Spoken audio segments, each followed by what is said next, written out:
Brother David, I want to ask you, you know, the Ten Commandments starts with, you shall have no other gods before me. The idea that, not that there are other gods, but we can make other things gods. And for myself, sometimes things are very seductive that aren't God. They're projections of my own needs or desires onto some reality that I fall in love with and that I want to surrender to. But there's another voice inside, the voice of integrity, the voice of fidelity, and says, Jonathan, don't go there. Yeah. And it can be within relationship, which is the most obvious example, but also in the path of truth. There are false gods, and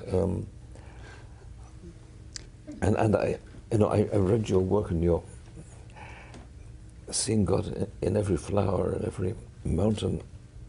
I absolutely understand and resonate with, but I also know there are places where God is much more veiled, and there is a seduction, a spiritual seduction. And I think maybe we can understand fundamentalism in some ways as being spiritual seduction towards form that has no content. Yeah. And I don't want to sound like the most right-wing, hard-nosed person on this panel, but I really feel there is a danger of idolatry, and not every experience is appointed to truth, because many experiences are self-produced. They're not a beckoning. I think you're putting your finger on something very important here. Yeah. And it probably has to do also with the command not to make images of God.